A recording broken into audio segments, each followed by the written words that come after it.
સતહરિરામ બાપાની જય. જગતજનની જગદંબા સતમા મણિમાની જય.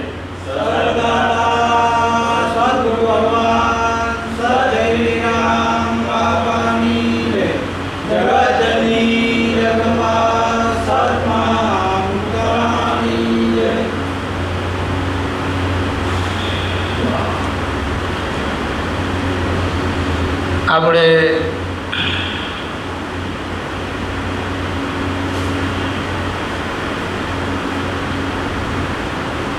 ધ્યાન કરીએ અને ધ્યાનમાં જો સુરતા લાગી જાય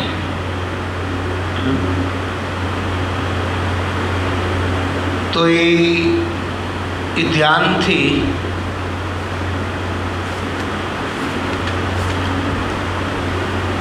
આપણા પ્રાણનો લય થઈ જાય.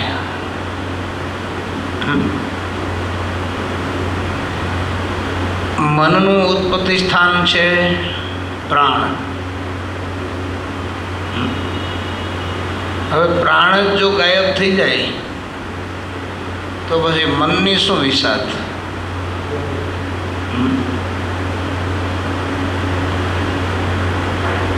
આ વસ્તુ એવી છે જેમ અગ્નિ બળતો હોય અને અગ્નિ જેમ તેજમાં સમાઈ જાય, દીવો જેમ પ્રકાશમાં સમાઈ જાય, એમ ભગત જ્યાં છે ત્યાં સમાઈ જાય.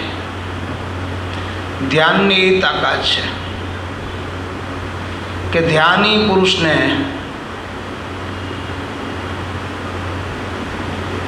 બીજું કંઈ કરવું ન પડે.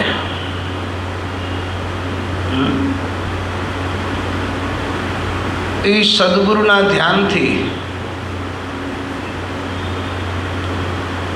બધા ધ્યાન થઈ જાય અને બધા ધ્યાનોની પૂર્ણાહુતિ સદગુરુના ધ્યાનમાં થઈ જાય. ધ્યાનના પ્રકાર ઘણા છે, ધ્યાન પણ ઘણા છે, પણ એમાં સર્વશ્રેષ્ઠ ઉત્તમમાં ઉત્તમ જો કોઈ ધ્યાન હોય તો ગુરુની મૂર્તિનું ધ્યાન છે.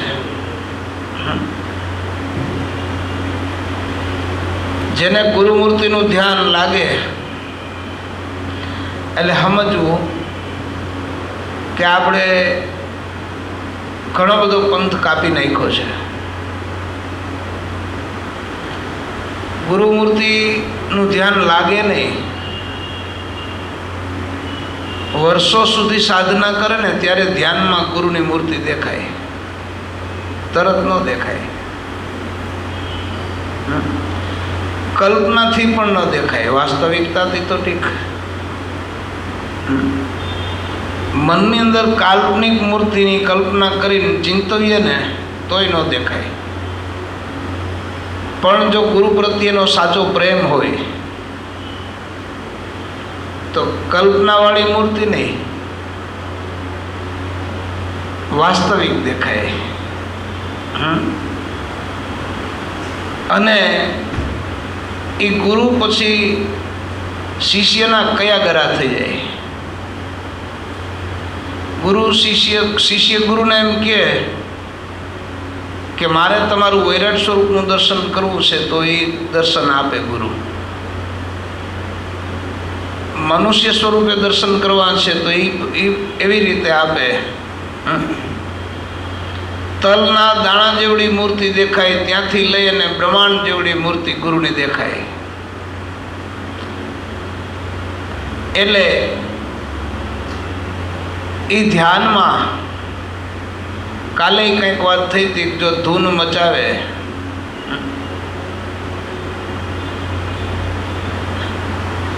તો ધણી તરત હાજર થાવે અને ધણીની ધૂનમાં જે રહેવે એ જ સાચો શિષ્ય કહાવે.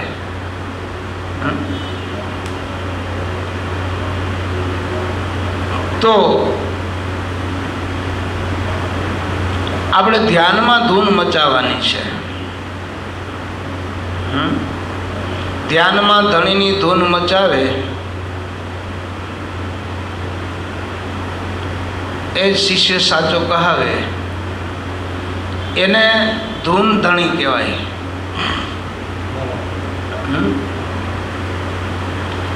એ ધૂન ધણી છે એને જરા કંઈ આમ સેજે પણ હલનચલન ગમતું નથી.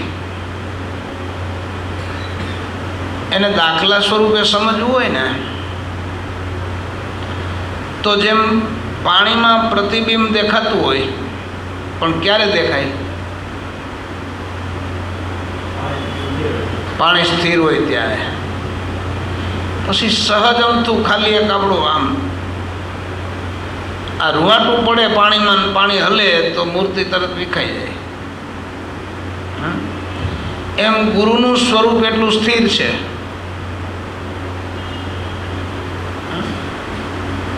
પણ આ મન તો ખાલી રૂવાટા જેવું છે, પણ એ હલબલ્યા કરે છે ને એટલે મૂર્તિનું દર્શન થતું નથી. જો એ મૂર્તિના દર્શન થઈ જાય તો સમજવું હવે આપણે કાંઈ આગવું નથી ભગવાનથી. પછી કોઈ અંદરવાળો ભગવાન કહે, બહારવાળો કહે, છે બે એક. પણ બહારવાળા કરતાં અંદરવાળા ભગવાનમાં આનંદ વધારે આવે.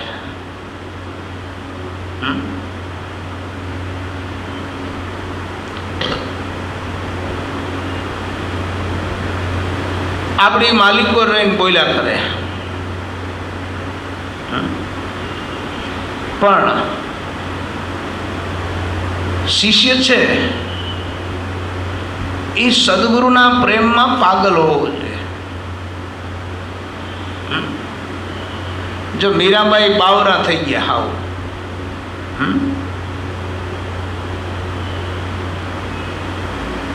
મીરાને ભાન નહોતું, દેહનું ભાન નહોતું,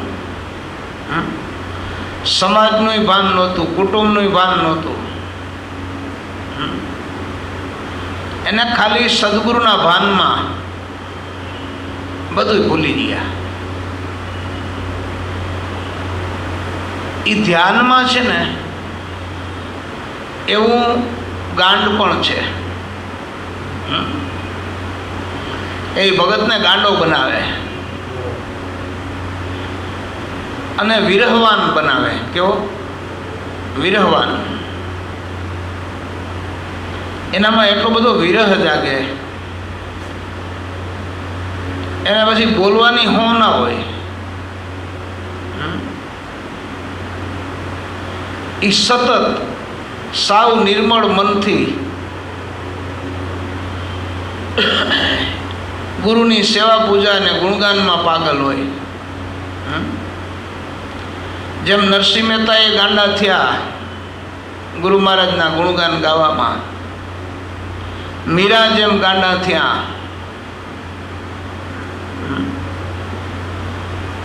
એમ. એટલે આ જગતના જે જીવ છે ને એ એને સમજી ન શકે, પણ ધ્યાની પુરુષ સમજે. આપણે ધ્યાની બનવું. ધ્યાનમાં જો ધૂન લાગે પછી એને રેણી નો શીખવાડવી પડે. રેણી એની મેળાએ આવે.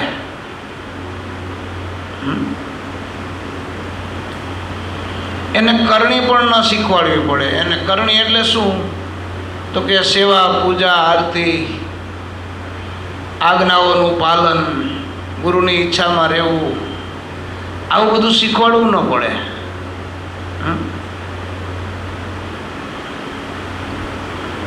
ભૂલે ચૂકે પણ મર્યાદાનો લોપ એનાથી થાય જ નહીં.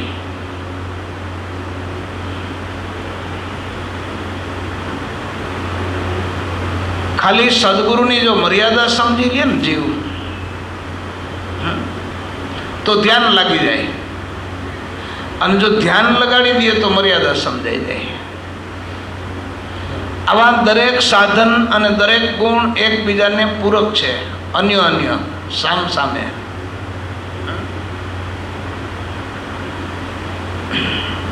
દાસી જીવન એક ભજનમાં લખ્યું છે, આખું ભજન યાદ નથી, પણ દેખા હોય તો કહી બતાવો મોતી કેસા રંગા. દાસી જીવન સત ભીમના ચરણે, આ તો ધ્યાની પુરુષ કા ધંધા. દેખા હોય તો કઈ બતલાવો મોતી કેસા રંગા. હે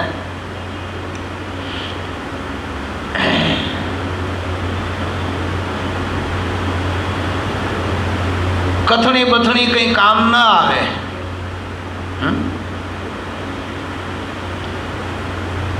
કથવું એટલે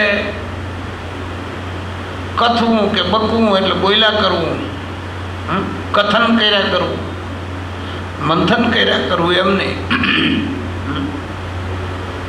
જે પ્રેક્ટિકલ વસ્તુ છે ને એમાં લાંબો પુરુષાર્થ નથી.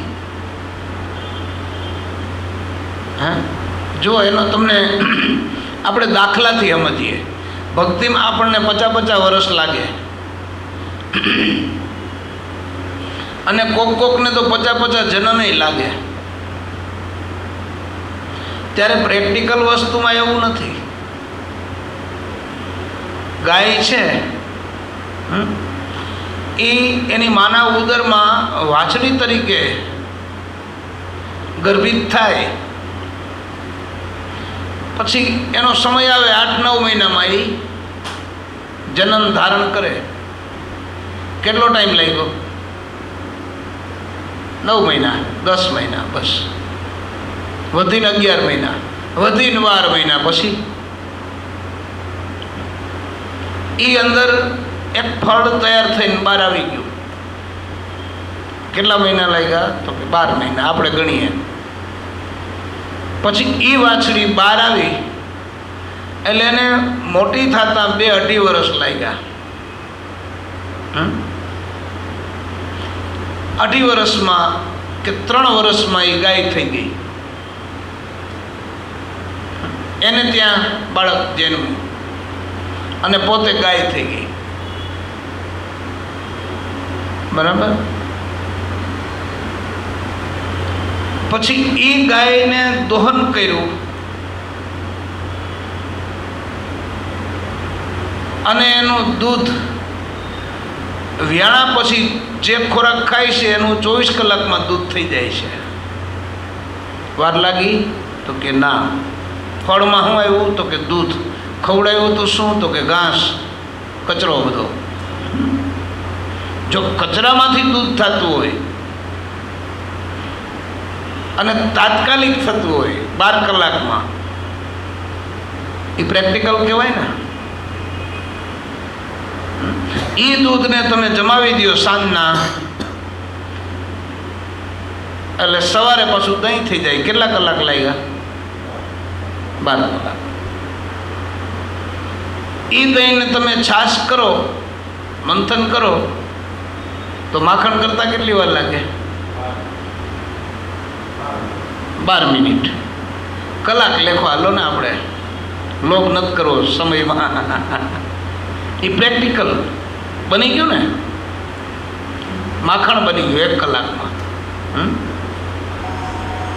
પછી એ માખણને તાવો કરો તો ઘી થતા કેટલી વાર લાગે?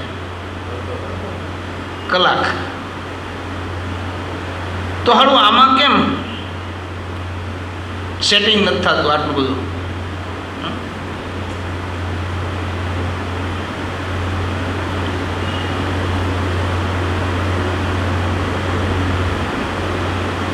એટલે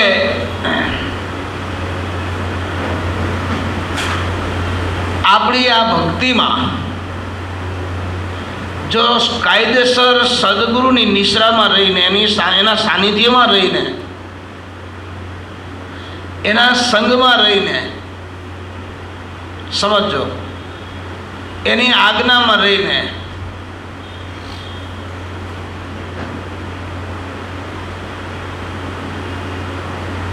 એની ઈચ્છામાં રહીને,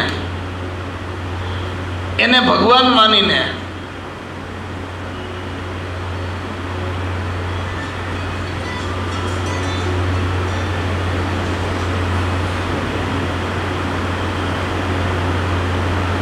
જો આપણે આ ભક્તિ કરીએ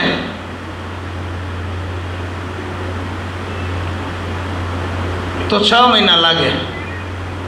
આજે ભગવાન ઉતાવળ નથી ને, આ તો પછી ફોન કરું સત્સંગમાંથી. અત્યારે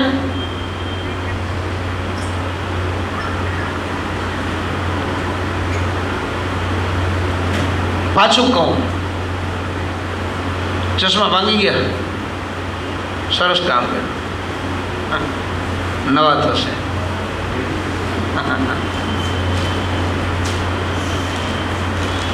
આપણી આ વિજ્ઞાનમય આખો જે આ કોર્સ 6 મહિના અને 7 દિવસનો છે.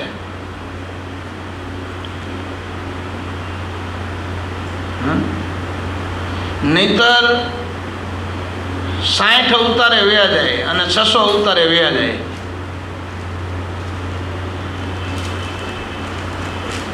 કેવી રીતે?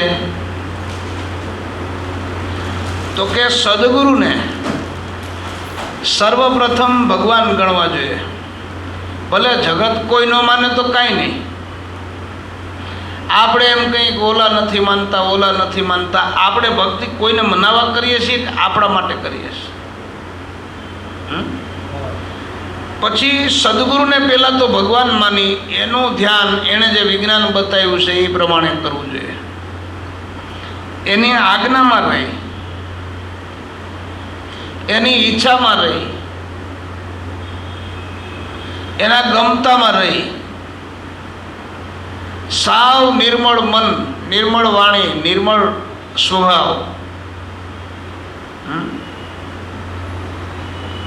અને પછી એના સંગ, એના સાનિધ્યમાં રહી, એની પૂજા કરી, એના માર્ગદર્શન નીચે જો આ ભક્તિ કરીએ ને તો 6 મહિના અને 7 દી લાગે. એમાં 6 મહિના અને 6 દી થાય, પણ 6 મહિના અને 8 દી નો થાય. હે, પણ આપણે 24 કલાક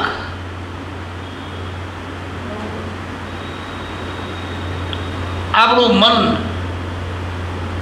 ભ્રમિત હોય છે, ભ્રાંતિમય હોય છે.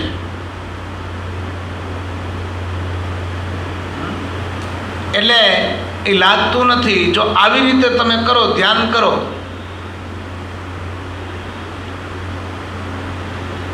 ભલે ગુરુ ગમે એ દુનિયાના કોઈ પણ છેડા ઉપર રહેતા હોય, પણ એણે કીધું એમ કરતું જવું, બસ. એવું એક કાંઈ નથી કાંઈ પાસે બેઠા રહેવાનું.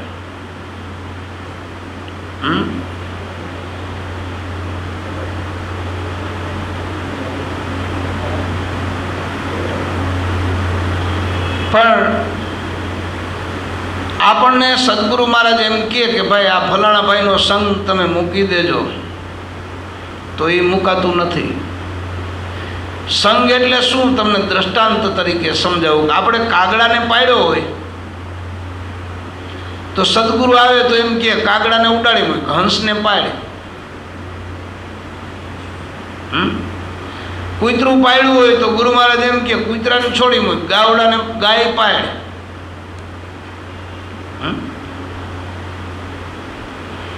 એ આપણાથી થતું નથી. કદાચ થાય તોય મન ત્યાં હોય, કેમ કે એ વસ્તુ આપણને ગમે છે ને. એટલે હવે એ આપણો જે લગાવ છે ને એ ધ્યાન કરવા દેતો નથી.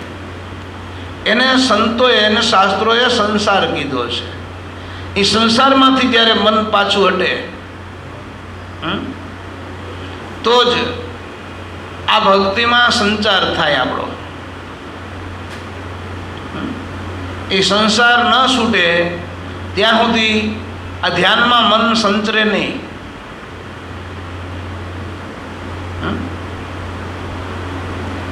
એટલે ખૂબ જાગ્રત રહેવું જોઈએ. ધ્યાન એ કોઈ જેવી તેવી વસ્તુ નથી.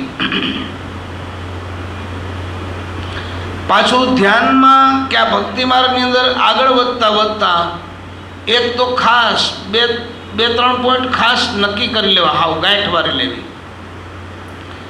કેમ કે સદગુરુમાંથી એક ભગવાન પણ જવું ન જોઈએ. ગમે એટલા ધ્યાનમાં ગહેરાઈમાં ઊંડા વયા જઈએ તોય, ગમે એવું સામે સાક્ષાત્કારી સ્વરૂપ દેખાય, પણ ગુરુમૂર્તિનું જે ધ્યાન છે એમાંથી અને સદગુરુમાંથી ભગવાનપણાનું જે નિશ્ચય છે એ જવો ન જોઈએ. ગુરુ આજ્ઞાની જે પાલનની જે રીત છે, ગુરુ આજ્ઞાનું પાલન કરવાનું, એ ચૂકવવું ન જોઈએ. ભલે પરમહંસ થઈ ગયા હોય કે આપણામાં એક ફૂંક મારીએ ને 500 કરોડ જીવનું કલ્યાણ કરી નાખીએ એવી સત્તા આવે ને તો ગુરુ આજ્ઞાનું પાલન થવું જોઈએ. એ અટપટું છે. શિષ્ય બતાવે કે જુઓ ગુરુદેવ, આ ફૂંક મારીએ ને તો બધાને દેહભાવ છૂટી જાય છે, સમાધિ લાગી જાય છે, આત્માનું દર્શન થઈ જાય છે. અને એવે ટાણે એમ કહે કે એ બધું મૂકી દે અને આપણા આશ્રમની અંદર આ બે ઝાડવાને પાણી પાયા કરે. એ સહન થાય?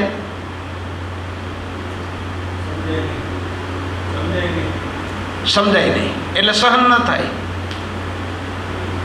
એટલે આજ્ઞામાં, એની ઈચ્છામાં, એની નિશ્રામાં અને એની નિષ્ઠામાં જો ધ્યાન કરો તો ત્રીજે દિવસે એનું પ્રમાણ મળે. એમાં કંઈ યુગ ન વયા જાય. દૂધમાંથી ઘી થવામાં 12 કલાક લાગે તો કંઈ આમાં કંઈ 12 વર્ષ થોડા લાગે. પાછું સહજ છે એમ આપણા સંતોએ કીધું છે. દૂધમાં ખાલી 2 ટીપા છાશના નાખવાના છે, એમાં કાંઈ મહેનત છે? પછી આફેડું જામી જાય.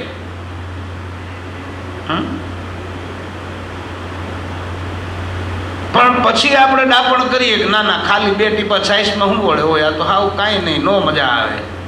હવે એમાં થોડુંક કેસર નાખી દો ને, થોડુંક પછી પિસ્તા નાખી દો ને, થોડુંક બદામ નાખી દો ને, થોડુંક ચારોલી નાખી દો ને, માથેથી થોડુંક નિમક નાખી દો ને, માથેથી થોડીક ચટણી નાખી દો ને, થોડીક માથે હળદર નાખી દો ને, આ બધું જીરું નાખી દો ને, રાઈ નાખી દો ને, પછી જામમાં મૂકો.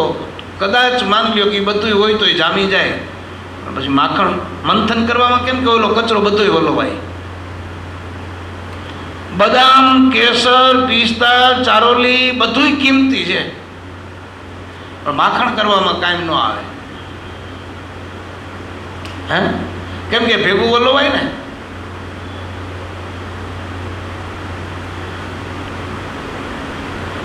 એટલે એ રગડો થઈ જાય, માખણ ન થાય. એટલે આમાં દૂધ અને છાશ આ 2 સિવાય બીજું કાંઈ ભળવું ન જોઈએ માલિક પર. બીજું ભળે એટલે ઘી ન થાય, માખણ ન થાય. આપણી અંદર તમે તમારી રીતે હવે નક્કી કરી લ્યો. આ વાત ઉપરથી વિચાર કરીએ આપણે તો બીજું કેટલું ભળેલું છે? ભળેલું છે ને કાઢવાને બદલે હજી બીજું ભેળવા કરીએ છીએ આપણે.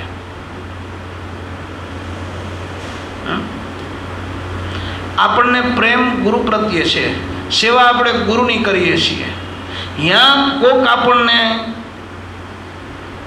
માની લ્યો કે બોલ્યું, કોઈ નડ્યું, કોઈ કાંઈ આડાવડું કર્યું, એ અવગુણ આપણામાં કરે અને એ અવગુણના હિસાબે આપણને ડાયરેક્ટ ગુરુમાં અવગુણ ઉઠે. આવી ઝીણી ઝીણી બાબત ગુરુ મહારાજ કોકને મળતા હોય ને તો એમ થાય જો એને મળે છે, મને ન મળ્યા. એની યારે સત્સંગ કરે છે.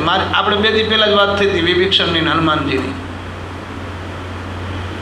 એટલે એ જ્યારે આપણે એ જે રેણી છે, એ જે કરણી છે, એમાં ઉલટાનો સપોર્ટ કરવો જોઈએ. ગુરુને આપણા સપોર્ટની, ટેકાની કોઈ જરૂર નથી. પણ આપણો આધ્યાત્મિક માર્ગ ખુલ્લો થાય એના માટે આપણે સદગુરુ સામે આમ રહેવું જોઈએ.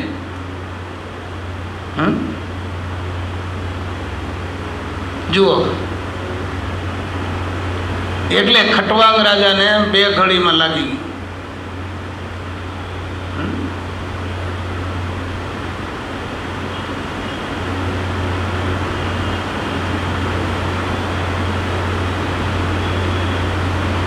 અને સ્વયં અવતારી પુરુષ જ્યારે આવે આ ધરતી માથે, એ પણ જ્યારે ગુરુચરણમાં જાય ત્યારે એ પણ આ જ કોર્સ એનો જે છે એ પૂરો કરે. તો આપણે 6 મહિના 7 દીમાં પૂરું થઈ જાય. કેટલા દી? હવે આમાં તમે મને કહો, ક્યાંય આપણે શરીર વેચી નાખવાની વાત આવી? ક્યાંય આપણી મિલકત, સોનું, ચાંદી, દાગીના, રૂપિયા કાંઈ દઈ દેવાની વાત આવી? કે આ બધું કાંઈ મૂકીને વયું જવાની ક્યાંય આ કોર્સમાં વાત આવી?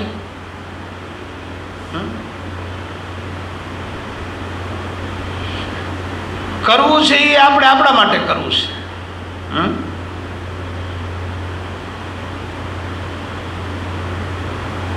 તો એ જો આપણે કરીએ નહીં, માલિકોથી બીજા બડબડિયા બોલ્યા જ કરે. ગુરુમાં જે કીધું કે આ ભજન કરજો, તેમાંથી વળી બીજું બડબડિયું બોલે. એ મનનો સ્વભાવ છે.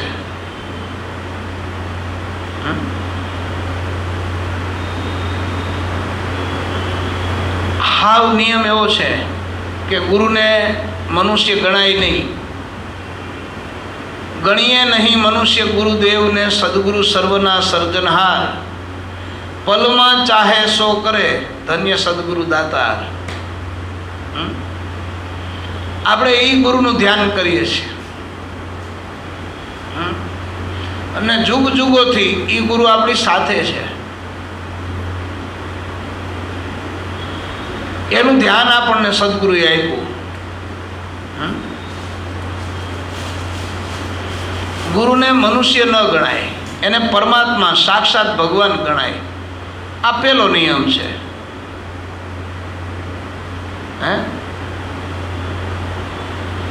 બીજો નિયમ શું છે? તો કે ગુરુમાં સંશય કરાય નહીં. હું હરિનો હરિમમ રક્ષક એ ભરોસો જાય નહીં. એ કર્યા કરું છું ભજન આટલું, જ્યાં ત્યાં વાત કરાય નહીં. હું મોટો મુજને સૌ પૂજે, એવું મને અભિમાન ધરાય નહીં. આ પથ્ય જો પાળે કોઈ સેવક, અને સંશય ગુરુમાં કરાય નહીં. જો સદગુરુમાં સંશય થાય તો આપણે હાથે આપણે અધોગતિમાં જવું પડે. સદગુરુની સાધના બહુ જાગૃતિપૂર્વક કરવાની છે.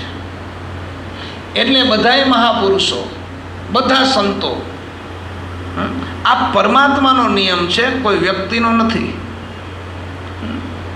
કોઈ પ્રાંતવાદ આ નિયમ છે નથી. કોઈ શાસ્ત્ર પ્રમાણે આ નિયમ નથી.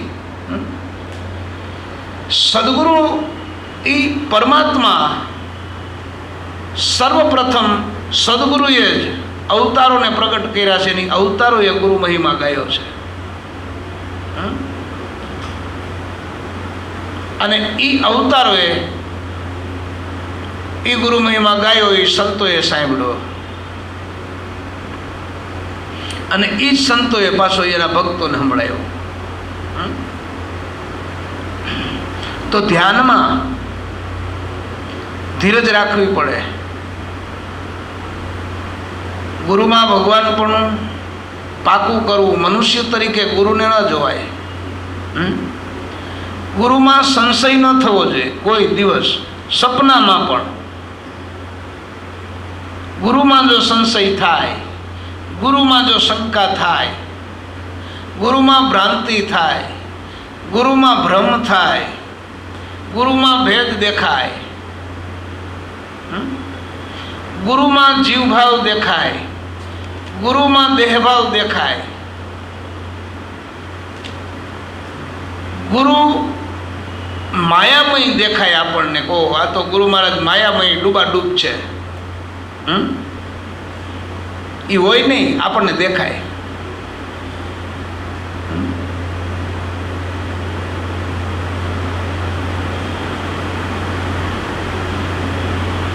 ગુરુમાં છળ કપટ દેખાય,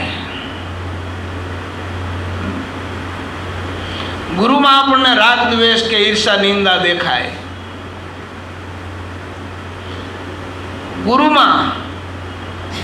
ગુરુને જો કામી તરીકે આપણે જોતા હોઈએ કે દેખાતા હોય, ગુરુ કામી છે એમ, કે ગુરુ કામી છે, ગુરુ ક્રોધી છે, ગુરુ લોભી છે, ગુરુ લાલચી છે, આવું દેખાતું હોય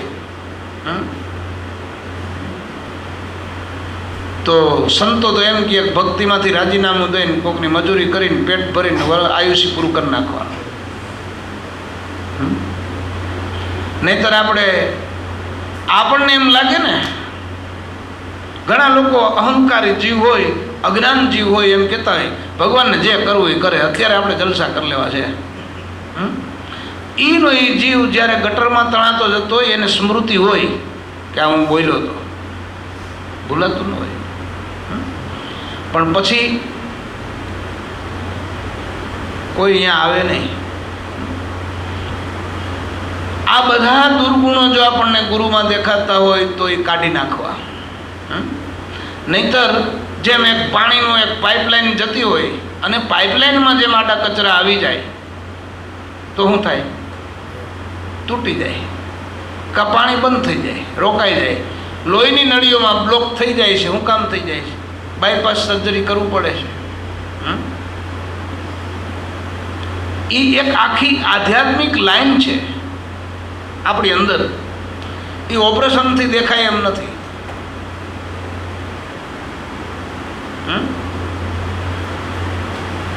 જો આપણા મનને કદાચ આમ કાઢીને બહાર જોવું હોય તો ડૉક્ટર ઓપરેશન ન કરી શકે. આપણી બુદ્ધિનું ઓપરેશન કરીને બુદ્ધિને બહાર કાઢી ન શકે. ચિત્તને, વિચારોને, આપણા પ્રાણને કાઢી શકે, ઇન્દ્રિયોને કાઢી શકે, આંખને, નાકને, કાનને, મોઢુંને. પણ એના દેવતા છે એ ગુપ્ત છે, જેને આપણે મન કહીએ, બુદ્ધિ કહીએ, ચિત્ત કહીએ. બરાબર ને? એવી જ રીતે આ ઇન્દ્રિયો છે એ સૂક્ષ્મ શરીર છે. 5 જ્ઞાન ઇન્દ્રિય અને 5 કારણ ક્રિયા કર્મ ઇન્દ્રિય એ સ્થૂળ શરીર છે. અને ઓલું સૂક્ષ્મ છે, મન બુદ્ધિ ચિત્ત અહંકાર. કાલે વાત થઈ હતી એમ. ઓલું કારણ શરીર, શ્વાસોશ્વાસની ક્રિયા. હવે મહાકારણની આપણને ખબર નથી. જો મહાકારણમાં જઈએ ને ત્યારે આપણી જે આધ્યાત્મિક લાઈન છે ને એ ખુલે, પાઇપલાઇન. એમાં પછી બધાય રસ પૂર્ણ છે.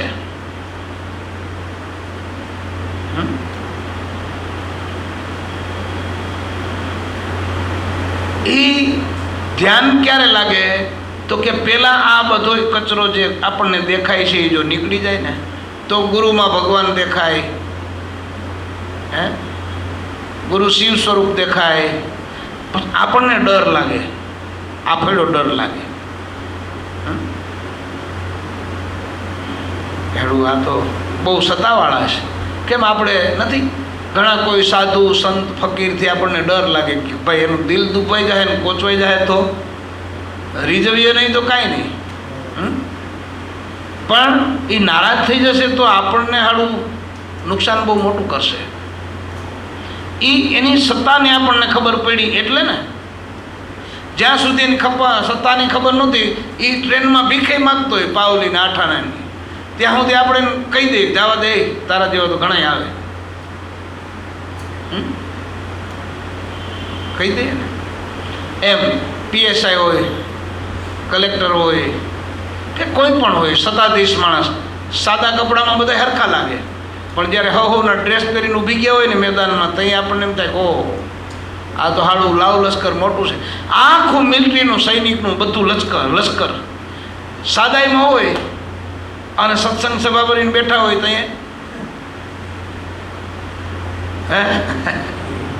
ત્યારે કેવું લાગે આપણને? અને એને આપણે પછી એમ કહેતા હોય ઓહો આ તો કાંઈ નથી ને આમ છે ને તેમ છે ને તુસ છે ને, અને એનો એ પછી જ્યારે આમ ધારણ કરે હથિયાર પોતાના પોશાકમાં આવી જાય, ડ્રેસમાં આવી જાય, પછી કેવો ડર લાગે, કેવો એનો ભય લાગે, મર્યાદા કેવી પકડાઈ જાય હે? અને સીધી પ્રાર્થના ચાલુ થઈ જાય, ભાઈ સાહેબ મેં ભૂલ તો કરી છે પણ હવે એ લક્ષણ છે સાધકનું. એની એ પારક શક્તિ થાય ત્યારે એ ઓટોમેટિક શરણાગતિમાં આવી જાય, કીધે ના આવે, કોઈ પણ જીવ ના આવે. એટલે સદગુરુ શું કે તું ધ્યાન કર, તને રસ છે ને આમાં ડૂબી જવું છે ને, હે બહારની સેવા બંધ કરી દો, એ ગુરુ મહારાજ જાણશે ને એ જાણશે, તમે આમાં લાગો મારો કૂદકો. હા, એને પૈસાની જરૂર સંતોને ન હોય. આપણે નહોતા તેથી કોણ હતું?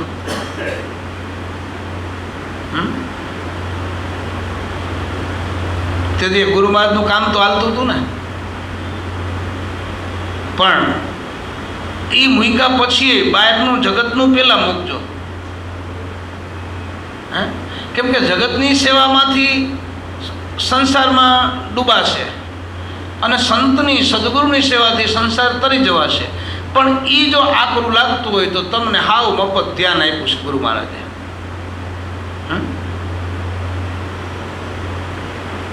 તમારો ટાઈમ કાપી નાખો બધોય. હોટલમાં જવાનો ટાઈમે 8 કલાક, સંતો ક્યારેક ક્યારેક તો એમ કે તમારે ભજનમાં બેહવાની 8 કલાક બેહવાની જરૂર નથી, કામ ધંધો મૂકીને જવાની જરૂર નથી. હે, પણ તમે દર રવિવારે હોટલમાં જતા હો તો ન જાઓ. હોટલમાં જાય એટલે આખો ટક બગડે ને. તેથી 2 કલાક ઘરે બેસીને ધ્યાન કરી લ્યો, સાદું સાત્વિક ભોજન કરો, સાદા કપડાં પહેરી લ્યો, સારા સાહિત્યનું વાંચન કરી લ્યો, પછી ધ્યાનમાં બેસી જાઓ. ઓલા ગુણને ભેરા ધારણ કરવાના. કયા ગુણને? તો કે મારા સદગુરુ છે એ સાક્ષાત પરિબ્રહ્મ પરમાત્મા છે. પછી રામ સ્વરૂપે, કૃષ્ણ સ્વરૂપે, શિવ સ્વરૂપે નહીં, આ જે સ્વરૂપ સદગુરુનું આપણને મળ્યું છે ને એ જ સ્વરૂપે, એ સ્વરૂપનું જ ધ્યાન કરવું જોઈએ. એમાં મનને મનાવવું એ તો મારી મચોડીને મનાવ્યું કહેવાય, પણ માની જાય ને સહજ રીતે ત્યારે થાય. એમાં મનુષ્યનો ભાવ જો આવે તો ધ્યાન લાગે નહીં, અને લાગતું હોય ને તો એ કાલ્પનિક હોય. એના પછીના જે દુર્ગુણો છે એ કાઢી નાખવા. આપણે દર રવિવારે એમ કરવું, દર આપણા રજાના દિવસે એમ કરવું.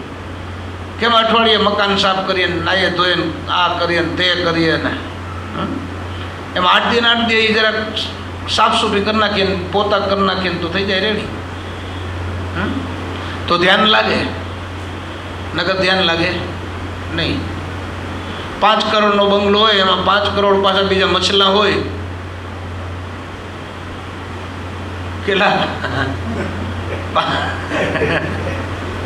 5 કરોડ રૂપિયાનો બંગલો બનાવ્યો હોય, એમાં 5 કરોડ મછલા હોય. પછી ધ્યાનમાં બેસીએ તો ભલે ને એસી હાલતા હોય, માલિક પંખા ફરતા હોય, તમારે છૂટ. એને બહાર નીકળવા નહીં દેવાના, બારી દરવાજા બધા અમે બંધ કરવા જ પડે એસી હાલે એટલે. પછી ધ્યાનમાં બેહો, જો એ ઝટકા ભરે ને પછી ધ્યાન ન થાય. એટલે એ બધો કચરો, આ મત્સર, બારે મચ્છર છે, આ મત્સર છે, એને કાઢી નાખવા. હૃદય એકદમ ક્લિયર જો રાખવું હોય તો, હૃદયને શુદ્ધ રાખવું હોય તો, આપણે જો ધર્મને ધર્મની રીતે સ્વીકારવો હોય તો, ધર્મને ધર્મની રીતે અનુસરવો હોય તો, ધર્મની અંદર આપણે આગળ વધવું છે ને, આપણે આપણા આત્માનું રૂપને આપણા દર્શન કરવા છે ને, સાક્ષાત્કાર કરવો છે ને, મોકો બધાને. એને સંતોએ ત્યાગ કીધો છે. એ જ્યાં સુધી ત્યાગ ન આવે ને, ખાલી પૈસા ત્યાગી દઈએ ને, બંગલા ત્યાગી દઈએ ને, નથી કહેતા બધા, એ ત્યાગ નહીં. આમ જગત આખાના આ જીવ છે ને, એ જગત આખાના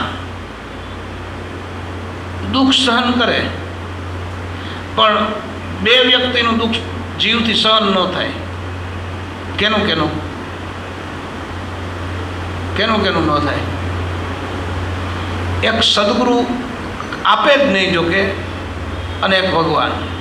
આ બેને આપણે જુદા પાડીએ. અત્યારે છે એક, આ વાત કરવા સારું થઈને હું જુદા પાડું છું. આ બે વ્યક્તિ આપણને થોડુંક દુઃખ આપે ને તો આપણે સહન ન થાય. આમ ઓલો ડોટકાવળીનો કુલી ગોગો મારે સહન કરી લે, કાંઈ વાંધો નહીં. આપણે બધા એક જ છીએ ને, તો ગુરુ હારે એમ રહે ને, એક જ છીએ એમ. હે ભગવાન હારે એમ રહે, તારા આત્માને હારે એમ રહે, એ નથી રહેવાતું. એટલે આ ધ્યાન લાગતું નથી. ધ્યાન અઘરું નથી. હે ધ્યાન કોઈ લાંબુ નથી. હે તો આને ધ્યાન કહેવાય. આમ જોવું ને, એ આકાશમાં ઠેક અષાઢ સુદ બીજ આવશે ને પછી જોશે માણસો. અમુક અમુક દૂરબીન લઈને જોવે. આમાં એવું કાંઈ છે નહીં. જ્યાં તમારી દ્રષ્ટિ છે ત્યાં જ એ ધૂન ધણી પોતે બેઠો છે, તરત લાગે. નજીકથી સમજવું હોય તો આપણા આંખના ચશ્મા છે એને જોવામાં આંખ વીંચવી પડે છે કે ખોલવી પડે છે.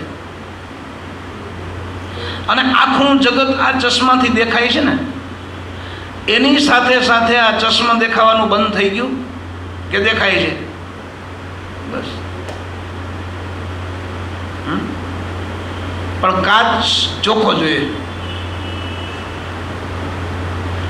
નકર આ ફ્રેમ પણ ન દેખાય અને જગત પણ ન દેખાય. આટલું જ અંતર છે. એને કહેવાય ધ્યાન.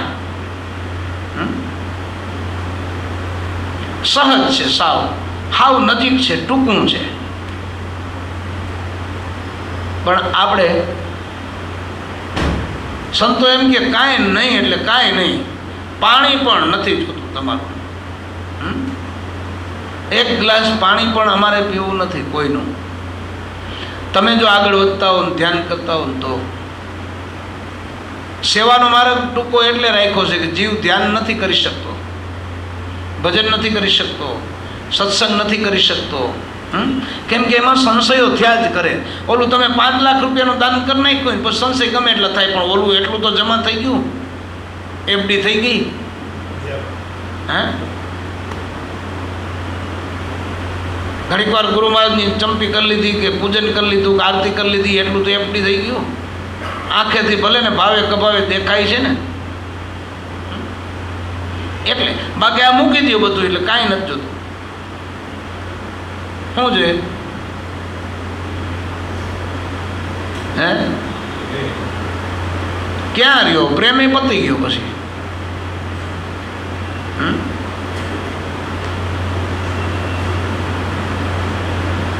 એમાં સમાઈ ગયો, પતી ગયો.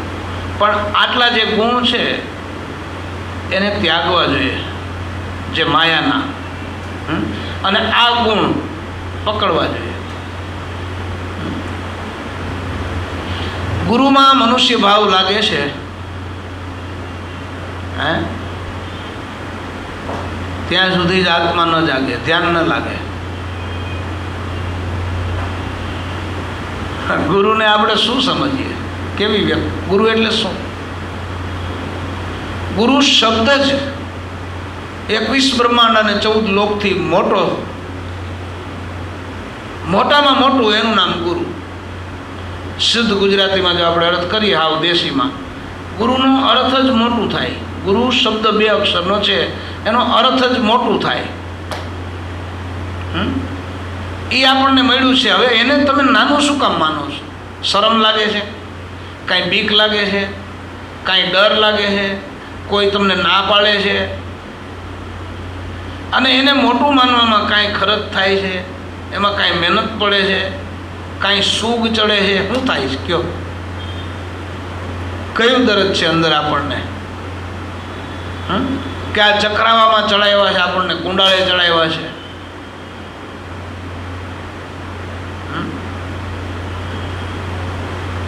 આપણને ગુરુ મહારાજ કાંઈક લઈ જાય એવું લાગતું હોય ને તો ન આપવું. ભલે ગુરુ મહારાજ તો કહે કે ભાઈ મને જોઈએ છે, આવવા દે, તારી 5 લાખ વીઘા જમીન દઈ દે ને, આ દઈ દે તે દઈ દે.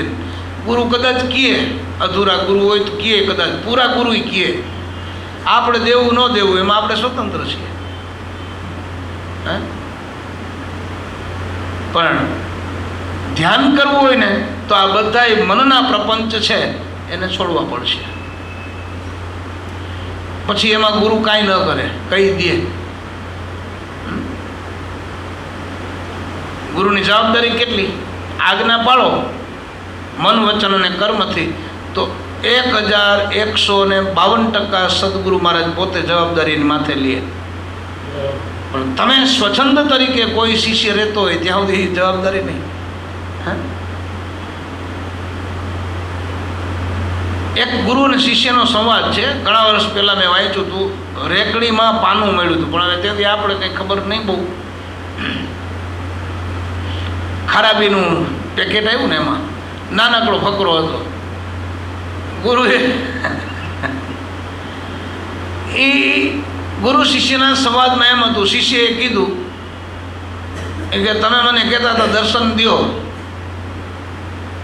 હવે કેમ દર્શન દેતા નથી? ગુરુમાં જે કીધું હતું તે મને કીધું હતું તન મન ધન તમારું, તું મને કેમ દેતો નથી? તું મને દઈ દે એટલે હું તને દઈ દઉં. આ આપણી લેતી દેતીનો વ્યવહાર પૂરો થાય. હાવ સરળ વાત. કે તે મને એમ કીધું કે હું તન મન ધન અર્પણ કરું છું, તું બોલ્યો છો ને, તો કે એ દઈ દે. એ મારું નથી, તારું છે, પણ તને રોકે છે એટલે. અને તને જે દર્શન દેવું છે એ રૂપ તો મારું છે, એટલે ગુરુ દાતા છે. એવી વાત હતી કે તારું જે તન મન ધન છે ને એ નાશવંત છે. એ હું લઈને કાંઈ એમાં સુખી થાઉં કે મને કાંઈક મળી જાય એવી કોઈ વસ્તુ નથી. એ તો તને આડું આવે છે એટલે ખેંચવા માટે, અળગું કરવા માટે મેં તારી પાસે માગ્યું છે. તને જે દર્શન દેવું છે એ રૂપ તો મારું છે ગાંડા. એ હું તને એમને એમ કેમ દઉં?